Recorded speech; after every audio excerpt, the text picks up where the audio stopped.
hang out with us. We're going to have some fun.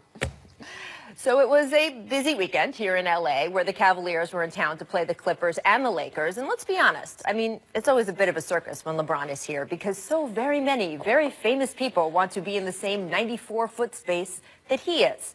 But of course, this time there was also the Lakers want LeBron in free agency layer, which literally hung over LA all weekend, billboard style. Magic Johnson didn't do anything to tamp those conversations down. See what I did there? It was good. When last night he crossed the court to chat up LeBron's agent, Rich Paul, and LeBron's lifelong friend and business partner, Maverick Carter, tamp down. Get it? Tamp. Okay. Of course, both men also work with Kentavious Caldwell-Pope, who is a Laker. So I am sure this conversation was completely about KCP and totally legal. And also, if you don't think at least part of the reason the Lakers gave KCP $18 million this season is so Magic could do exactly what he did last night, I have a lovely bridge to sell you in the downtown Brooklyn area. And then, of course, there was the game itself. Julius Randle was a flat-out beast, and Isaiah Thomas pretty much exactly the players that the Cavaliers had hoped he would be when they traded for him, but were never able to bring out.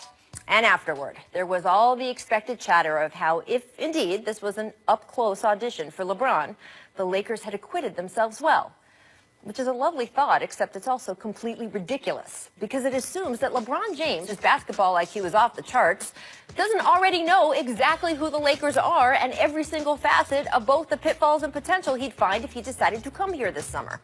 Come on, guys. It also belies the only sure thing we absolutely know about LeBron's free agency, which, honestly, I'm so sick of saying this that producer Danny has now bought me a LeBron button. I can just push it and they'll play an old clip. So should we give this? We'll give this a try. Anyone who claims they know what LeBron James is going to do in free agency is lying because LeBron hasn't decided yet. LeBron hasn't decided yet. I'm just going to keep saying it because really what this comes down to is how the Cavaliers will finish this season, whether LeBron thinks that he has a competitive team when he steps off the court for the final time. So when we talk about this past weekend and how he did and whether this will affect his free agency, it's not about the Lakers showing themselves to be a good option. It's that the Cavs, once again, didn't show they are a good one. There's no way a team that thinks it could win a title should at this time of year be losing back-to-back games to teams seeded 8th and 11th in the West. And I know the Cavs have a bunch of injuries, and LeBron's teams don't play well in March the way they do in April and May, and so on, and so on. And they still should not have lost both of those games because they were costly losses. They shoved Cleveland down to 4th in the East standings, which at the moment means a second-round date with Toronto, a series that BPI gives the Cavs just a 9% chance to win. And again, even LeBron does not know what he will do in July, but it is hard to see him opting to stay with a team that can't even get out of the second round. Now, the Cavs get a little breather tomorrow. They play the Suns, and they have the Bulls at the end of this road trip as well. But this weekend wasn't a great one for Cavs fans who hope LeBron will stay. And that has less to do with the guys in the white, gold, and purple uniforms and more to do with the guys in the black and wine ones. Chauncey, I clearly think that seeding is going to have maybe even further reaching implications than just how they do in the playoffs. How important do you think the Cavs' playoff seeding is? I think it's important, but not as important as their health. Okay. Right? They have to be healthy. I think the thing that they're fighting right now is health, and I think the thing that they're also fighting is time. Right? You bring in 4 rotation players to the team that mean a lot, that they need, and they don't have the time necessary, the practice time, game time necessary to implement all their system. You know, their concepts and principles that they have. They came from 2 different teams, not just one. So those are a lot of different systems and schemes that you're trying to implement. Look, they're in danger now of having to win 3 straight road series just to make the finals, and that I don't care if you have LeBron or whatever. I mean, I care a little bit, but that's hard for any team. But right now, I bet Toronto and Boston are paying closer attention to the seedings than even Cleveland is because they're both rooting against having to play LeBron in the second round and rooting for the other team to have to play them. And I think that they're paying the most attention. I mean, and last week LeBron did say, he said, quote, "It doesn't matter to me if I'm a 6 seed or a 3 seed or a 2 seed. He said, I'm trying to find the rest of the quote here. He said 8. Someone can help. Tucker can help me out. Basically, he said that he doesn't care who he which building he walks into. He's LeBron. That he's LeBron James. But I think that there we go. Here's the quote. He goes, "If I'm an 8 seed, if I come into your building for a game 1, it would be very challenging." And I think he's right. But again, to me, this is less about home or the road. It has to do with who you meet when, right? And in any year, LeBron James losing in the second round would be a very bitter pill to swallow if, in fact, they run into Toronto, who does seem to be the class of the conference this year. I think in a contract year, in a free agency decision year, the difference between running into the team that is, at least at the moment, most likely to beat you in the second round versus the conference finals is probably a pretty big deal, right?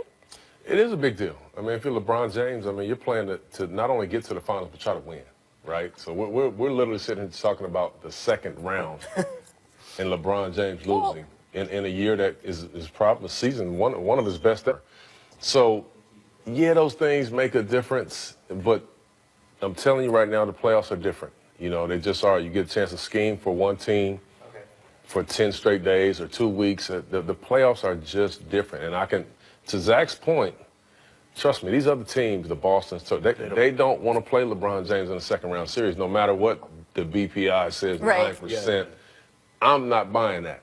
Well, they don't want to play against him in the second round series. That is interesting to me because, look, we all know, right, that takes into account a lot of factors that don't come into in the playoffs. Not what kind of shape LeBron is going to be in mentally by then, not, you know, the shorter rotations, not all the things that come into play at that time of year. But 9% is really small. Oh. So if it was like, 70% versus 50%, 9% is like, I mean. Yeah, but if it doesn't take into account for all those things, then I don't care. It doesn't matter to you? I mean, LeBron trying really hard and playing 44 minutes a game with a fully healthy roster of shooters around him, it's a completely different beast. And we're all forgetting, like, Kevin Love is really good. Yeah. He's never been the best fit, but he's going to take minutes from a bunch of different players who are way worse than he is. He can pass, he can shoot. They'll stick him at center when they can, and they'll try him with Larry Nance. Like, it's a big deal that they're going to get him hopefully back healthy. I think it's a huge deal, and the fact that he's been missing for this time, Chauncey, as you say, that when these rotation players are trying to adjust, they're going to have to adjust all over again when he comes back at the end of March.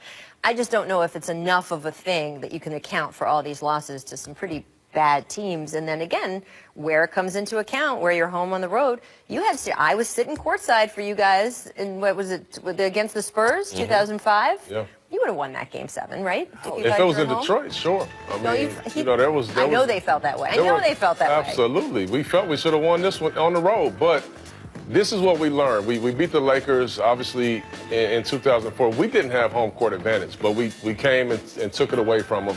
This team was too good. We couldn't take it away from them. But after this series, losing Game 7 in San Antonio, we said, okay, our goal next year is to be the #1 seed in the NBA. Because if that game is at home, Game 7, then we win that going away.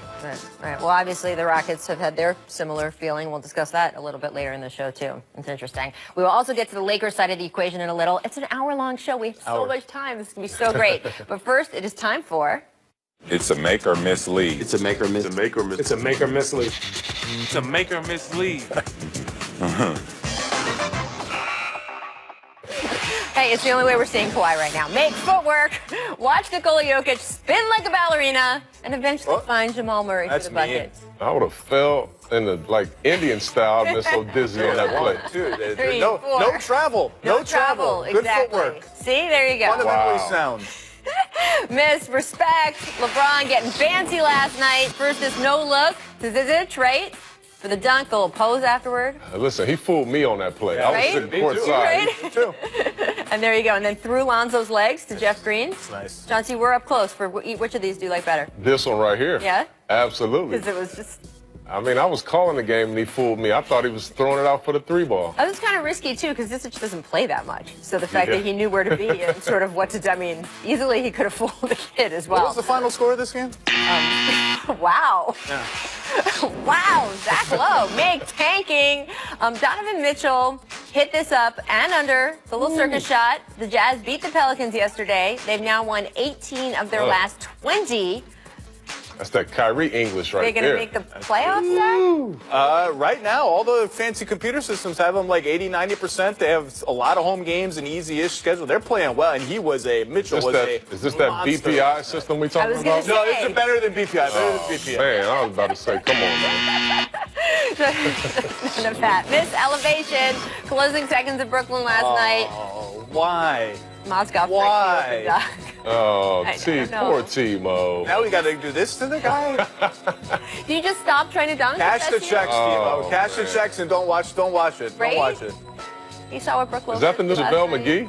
Oh, Not going so well man. for we're him. going. This is Come on, this Timo. poor guy. No. Oh. Make handles, Warriors, Wolves. Watch Jamal Crawford toy with Nick Young. did he, And Bob? then does what he does, hit that mid-range J. Timeless. Right? That's fine wine right there. Maul, this is 18th year in the league, right? Who is older, you or Jamal? I think Jamal. And yet he's still I think everybody's older than me.